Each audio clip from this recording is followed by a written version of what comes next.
കണ്ണീര് തോരുന്നില്ല. പത്തനംതിട്ട പുല്ലാട്ടെ രഞ്ജിതയുടെ വീട്ടിൽ ആശ്വസിപ്പിക്കാനെത്തിയ മന്ത്രി വീണ ജോർജും ജനപ്രതിനിധികളും രഞ്ജിതയുടെ മക്കളെ ചേർത്ത് നിർത്തി വിതുമ്പി.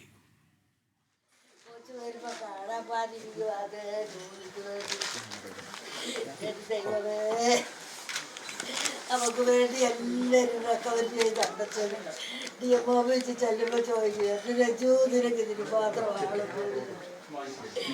എൻ്റെ പൊട്ടു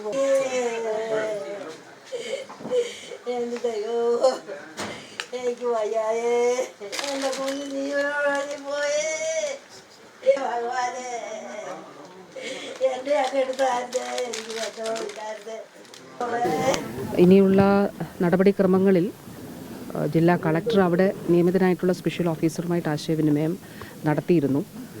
അപ്പോൾ ഇന്ന് തന്നെ രഞ്ജിതയുടെ സഹോദരങ്ങൾ അഹമ്മദാബാദിലേക്ക് പോകാനാണ് തീരുമാനിച്ചിട്ടുള്ളത്. DNA സാമ്പിൾ എടുക്കുന്നത് ആവശ്യമെങ്കിൽ അതിനുള്ള ക്രമീകരണങ്ങൾ അവിടെ ചെയ്യുമെന്നുള്ളതാണ് അറിയിച്ചിട്ടുള്ളത്. അപ്പോൾ ഗവൺമെൻറ്റും അവിടെ ഉത്തരവാദിത്തപ്പെട്ടവരുമായിട്ട് ഇന്നലെ തന്നെ ആശയവിനിമയം നടത്തിയിരുന്നു. എയർ ഇന്ത്യയുമായിട്ടും ആശയവിനിമയം നടത്തിയിട്ടുണ്ട്.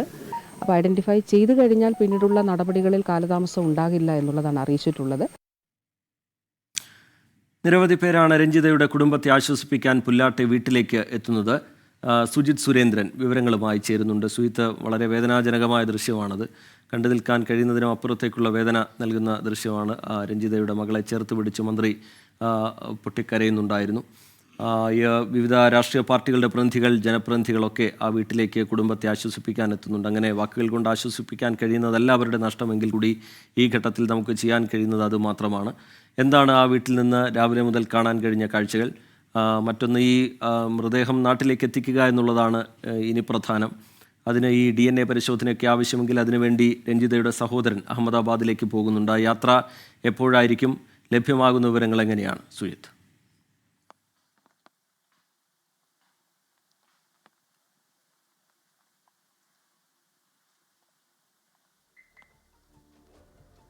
റിജിത്ത്, തോരാതെ പെയ്യുന്ന മഴയാണ്, അതിനപ്പുറം തോരാതെ പെയ്യുന്ന കണ്ണുനീരാണ് ഈ പുല്ലാട് പ്രദേശത്ത്. അതായത് ഈ രഞ്ജിതയുടെ വീട്ടിലേക്ക് എത്തുന്നവരെല്ലാവരും കണ്ണിൽ ഈറനണിഞ്ഞ കണ്ണുകളോടെയാണ് തിരികെ മടങ്ങുന്നത്. കാരണം ആ അമ്മയുടെ കരച്ചിൽ, കുഞ്ഞുങ്ങളുടെ കരച്ചിൽ കണ്ടു നിൽക്കാൻ കഴിയാത്ത സാഹചര്യമാണ്.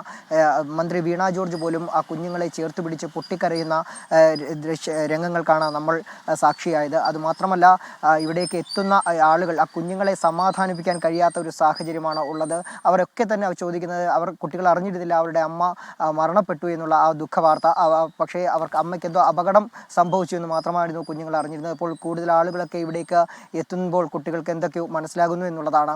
അപ്പോൾ ആ കുഞ്ഞുങ്ങളെ അമ്മ എപ്പോൾ വരുമെന്ന് ചോദിച്ചുകൊണ്ട് ആരോഗ്യമന്ത്രിയുടെ നെഞ്ചിലേക്ക് വീണ് കരയുന്ന ആ കുഞ്ഞിൻ്റെ കാഴ്ച നമുക്ക് കണ്ടു നിൽക്കാൻ കഴിയാത്ത ഒരു കാഴ്ച തന്നെയായിരുന്നു എന്ന് പറയണം. അതുപോലെ തന്നെ ഇവിടേക്ക് നിരവധി ആളുകൾ എത്തിക്കൊണ്ടിരിക്കുന്നു. ഇപ്പോഴും ഇടതടവില്ലാതെ ആളുകൾ എത്തിക്കൊണ്ടിരിക്കുകയാണ്. പ്രധാനമായും ആരോഗ്യമന്ത്രിക്ക് പുറമെ MP ആന്റണി MP, അതുപോലെ തന്നെ KU ജനീഷ് കുമാർ ഒക്കെ തന്നെ MLA ഉൾപ്പെടെയുള്ളവരും ഇവിടേക്ക് എത്തി. ആന്റണി MPയുടെ ഫോണിൽ കേന്ദ്ര വ്യോമയാന മന്ത്രിയുമായി ഇവരുടെ വീട്ടുകാർ സംസാരിച്ചു. ആ അമ്മയെ ഫോണിൽ സമാധാനിപ്പിക്കാനും മന്ത്രി ശ്രമിച്ചു. ഇന്ന് മന്ത്രി റാം മോഹൻ നായിഡു ഇവർക്ക് വേണ്ടുന്ന എല്ലാ സഹായങ്ങളും, ഈ വീട്ടുകാർക്ക് വേണ്ടുന്ന എല്ലാ കാര്യങ്ങളും ഒരുക്കി നൽകും. ഇവർക്ക് ഇന്ന് ഉച്ചയോടുകൂടി തന്നെ ഇവിടുന്ന് രഞ്ജിതയുടെ സഹോദരൻ രതീഷ് ഇവിടെ നിന്നും DNA പരിശോധനയ്ക്കായി അഹമ്മദാബാദിലേക്ക് പോകുമെന്നാണ് അറിയിച്ചിട്ടുള്ളത്. ഇപ്പോൾ പത്തനംതിട്ട കളക്ടറേറ്റിൽ നിന്നുള്ള ഉദ്യോഗസ്ഥർ ഇതിൻ്റെ നടപടിക്രമങ്ങളുടെ ഭാഗമായിട്ട് ഇവിടേക്ക് എത്തുകയും ചെയ്തിരുന്നു. ഏതായാലും മൂത്ത സഹോദരൻ രഞ്ജിത്ത് വിദേശത്തായിരുന്നു. അദ്ദേഹം ഇപ്പോൾ കോഴിക്കോട്ട് വിമാനമിറങ്ങി ഇപ്പോൾ ഈ നാട്ടിലേക്ക് എത്തിക്കൊണ്ടിരിക്കുകയാണ്. രതീഷും ഒരു ബന്ധുവുമാകും ഇവിടേക്ക് അഹമ്മദാബാദിലേക്ക് പോവുക എന്നാണ് അറിയിച്ചിട്ടുള്ളത്. അതിനുള്ള നടപടിക്രമങ്ങളൊക്കെ തന്നെ അതിവേഗം നടന്നു വരികയാണ്. ഇന്നു തന്നെ അവർ ഇവിടെ നിന്നും യാത്രയാകും. അവർക്ക് വേണ്ടുന്ന എല്ലാ ക്രമീകരണങ്ങളും അവിടെ വിമാനത്താവളത്തിൽ ഒരുക്കി നൽകുമെന്ന് മന്ത്രി ഉറപ്പ് നൽകിയിട്ടുണ്ട്. അതിനുശേഷം പരിശോധനകളൊക്കെ പൂർത്തിയായി 72 മണിക്കൂറോളം വേണം ഈ DNA പരിശോധനയുടെ ഫലം വരുന്നതിന്. അതിനുശേഷം എത്രയും പെട്ടെന്ന് തന്നെ നാട്ടിലേക്ക് മൃതദേഹം എത്തിക്കുന്നതിനുള്ള എല്ലാ സജ്ജീകരണങ്ങളും ഒരുക്കിക്കൊണ്ടിരിക്കുകയാണ്. നാട്ടിലും വേണ്ട ക്രമീകരണങ്ങളൊക്കെ ഒരുക്കിക്കൊണ്ടിരിക്കുന്നു. കൂടുതൽ ആളുകളൊക്കെ തന്നെ രഞ്ജിതയുടെ സൗഹൃദ വലയം എത്രത്തോളം വലുതായിരുന്നു എന്ന് നമുക്ക് ഇപ്പോഴാണ് മനസ്സിലാവുന്നത്. കാരണം പല മേഖലകളിൽ, അതായത് കോഴഞ്ചേരി ആശുപത്രിയിൽ ജോലി ചെയ്യുമ്പോഴും ഒപ്പം തന്നെ വിദേശത്ത് ജോലി ചെയ്യുമ്പോഴും ഒക്കെ തന്നെ കൂടെ വർക്ക് ചെയ്തിരുന്നവർ, അവരുടെ ബന്ധുക്കൾ, രഞ്ജിതയുമായി സൗഹൃദമുള്ളവർ ഒക്കെ തന്നെ വീട്ടിലേക്ക് ഇപ്പോഴും. അടുത്ത മാസം അവിടെ ഒരു വലിയ സന്തോഷത്തിന്റെ നിമിഷം ഉണ്ടാവേണ്ടതായിരുന്നു.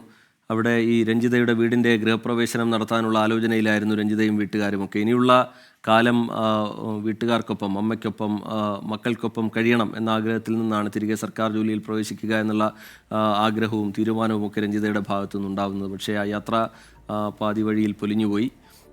ഈ എന്താണ് അവിടെയുള്ള നാട്ടുകാരോടും ബന്ധുക്കളോടുമൊക്കെ സംസാരിക്കുമ്പോൾ അവരുടെയൊക്കെ പ്രതികരണം സുഹിത്?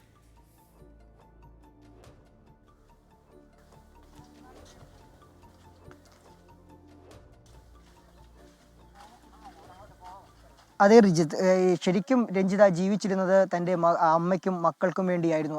ഒപ്പം ഏറ്റവും വലിയ രഞ്ജിതയുടെ ഒരു സ്വപ്നമായിരുന്നു ഒരു നല്ല വീട് എന്നുള്ളത്. ആ വീടിൻ്റെ നിർമ്മാണം എനിക്ക് പിന്നിൽ കാണാൻ സാധിക്കും. ആ വീടിൻ്റെ നിർമ്മാണം പുരോഗമിച്ചു കൊണ്ടിരിക്കുകയായിരുന്നു. അത് 75% പണികളും പൂർത്തിയായി.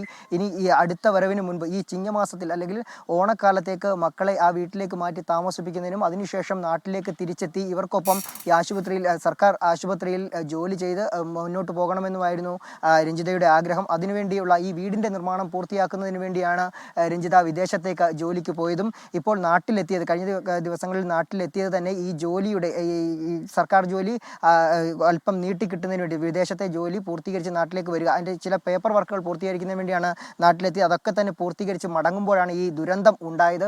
ഈ വീട് എത്രയും പെട്ടെന്ന് പൂർത്തീകരിക്കുക, അതിനും അപ്പുറം ഏറ്റവും പ്രധാനമായും ഇതിലെ 2 മുറികളും ഒരു അടുക്കളയും വൃത്തിയാക്കി അവിടേക്ക് മക്കളെയും അമ്മയെയും മാറ്റി താമസിപ്പിക്കുക എന്ന് തന്നെയായിരുന്നു ഏറ്റവും വലിയൊരു ആഗ്രഹം. മാത്രമല്ല രഞ്ജിതയുടെ അമ്മ അർബുദ ബാധിതയാണ്. അതിൻ്റെതായ വിഷമതകളൊക്കെ തന്നെയുണ്ട്.